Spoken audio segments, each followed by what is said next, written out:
I'm going to read you a Bible verse that changed my life. It's from the 1 Corinthians chapter. It's 1 Corinthians 13:4 through 13:6. Love is patient, love is kind. It does not envy or boast. It is not arrogant or rude. It does not insist on its own way. It is not irritable or resentful. It does not rejoice at wrongdoing, but rejoices with the truth. Love bears all things, believes all things, and hopes all things, endures all things.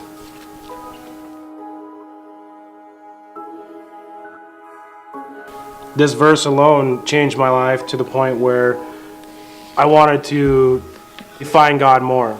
And because I had the opportunity to come to this church and be around great people, I got to experience what the 1 Corinthians 13:4 through 13:5 was, and that's true love.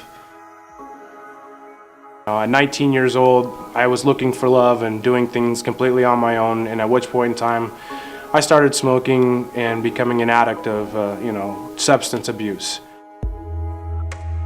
For 19 years, I've used substance abuse to cover up emotional pain, things that have happened in my life, and had used the substance to try to hide and try to understand why I felt so broken down all the time.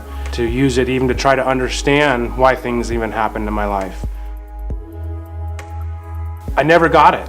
I never did actually understand why things were never working out the way they were. I was sitting in church and the opportunity came up for us to get a chance to go up to this iron sharpens iron. And I instantly felt like God had called me to check this out. I'd done things on my own and it hadn't worked out, so what was going to be the harm in checking this out? In that time, I got to be around a vast amount of great people that shared the same experiences that I did, and the one common factor is that we were all broken at one point in time. And doing that, I was able to meet some of more of the congregation that I hadn't quite met here at River City. And I was fortunate enough to meet a guy named Dave Nygren. And Dave Nygren said, "Hey man, I got this small group that you should come check out. It's called the Men's Accountability Group." I started going to this Men's Accountability Group, and we had the bold chance of trying to learn or memorize 100 verses, and I would sit there and be like, yeah right, I'm not going to do this. And then all of a sudden that 1 Corinthians 13:4 came at me, and it came at me like a hurricane.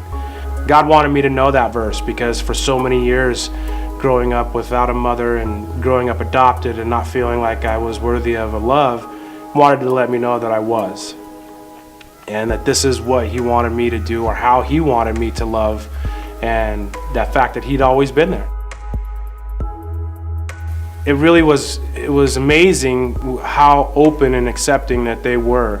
And I unfortunately continued though at that same point in time to use substances to cover up my feelings of guilt and self-worth and not feeling the validation that I was always looking for.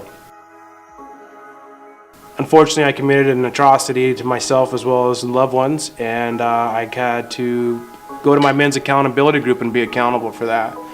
I got there and was expecting to be judged. I got there and was expecting to be basically kicked out.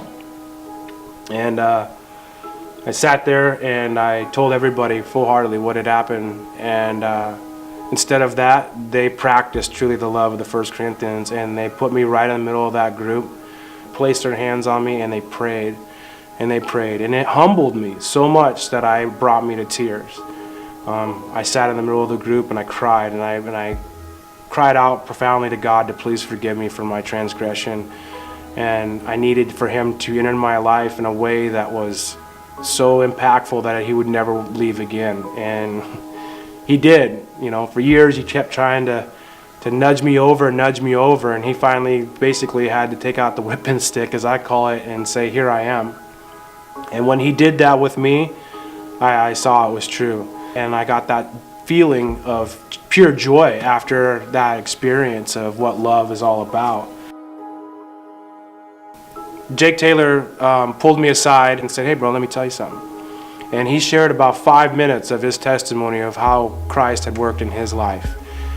And he didn't know it at the time, but his testimony to me, I replayed in my head over and over and over again. And it cut me so deeply that the power and the impact that God had in his life, I wanted that. And I knew if he did it for Jake Taylor, that he could do that in my life. I all of a sudden started getting really intimate with the guys that I was surrounding myself with. It helped me realize what God wanted, and God wanted me to be sober. I saw myself as always being a person that was going to be an addict and that it was okay. But for some reason, when God entered my life, he said it wasn't okay, and that addiction was gone. I'm now clean and sober because of that. The only way I can ever explain that is because God has entered my life so profoundly, I guess is the only way to put it, that there's nothing else that I want to do than to honor him and everything that I do from this point on. There isn't any problem too big or too small that I know that God can't handle in my life. And I hope that you realize that if God can change in my life, then he can change your life.